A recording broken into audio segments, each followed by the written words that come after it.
Sir వాళ్లకు, మేడంకు నా నమస్కారములు, విద్యార్థులకు నా ఆశీస్సులు. మీరందరూ దాటిపోయి 25 ఏళ్ళు అవుతున్న విషయం ఇప్పుడు కనబడుతోంది, ఇంతవరకు అనిపించలేదు. అఫ్కోర్స్ ఆ రోజు మీరంతా పసిపిల్లలు, ఈరోజు మీకు పసిపిల్లలు వచ్చారు. జీవితం చాలా చిన్నది మా అబ్బాయిలకు కానీ అమ్మాయిలకు కానీ.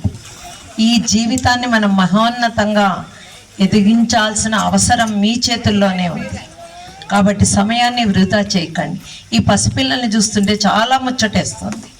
కానీ అమ్మాయి అన్నది మా మాట వినట్లేదు అని. ఎప్పుడైతే మన మాట వింటారో పిల్లలు ఎదుగుతారు మా, లేదంటే ఇబ్బంది పడతారు. వాళ్ళకి కావాల్సినవి మీరు అన్నీ కొనిస్తూ ఉంటారు. అలాంటప్పుడు మీ మాట ఎందుకు వినరు? వినేటట్లుగా చేసుకోండి. ఇంటా బయట పిల్లలు చదవాలా? చదువు ఒక్కటే మనల్ని ఉన్నత స్థితికి తీసుకెళ్తుంది. కాబట్టి మీరేం కోల్పోయారో పిల్లలు అది కోల్పోకూడదు. మీకు ఆ విషయం బాగా తెలుసు. మీరు ఏ విధంగా అయిపోయింది. అఫ్కోర్స్ మీరు 7th దాకే చదివి ఉంటారు.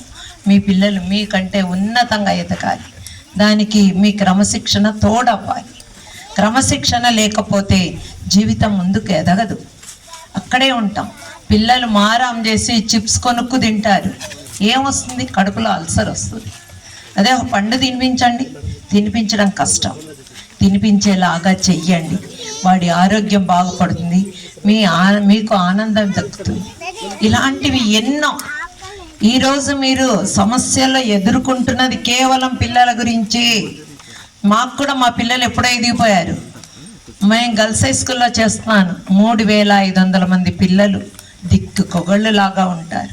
కానీ వాళ్ళందరినీ దారికి తెచ్చుకోవాలి, వాళ్ళందరికీ చదువు చెప్పుకోవాలి. ఒక్కళ్ళు వినరు. అదంతా చూస్తుంటే మీరే చాలా చాలా నయం అనిపిస్తుంటుంది. మీరు నిజంగానే అదృష్టవంతులు. మీ జీవితాన్ని ఎలా మలుచుకున్నారో అదేవిధంగా మీ పిల్లల్ని కూడా అలా మలచండి. అప్పుడు మీరు సక్సెస్ఫుల్ పేరెంట్స్ అవుతారు. ఆటోమేటిక్గా మీ పిల్లలు ఉన్నత స్థితిలో ఉంటారు. Thank you all of you.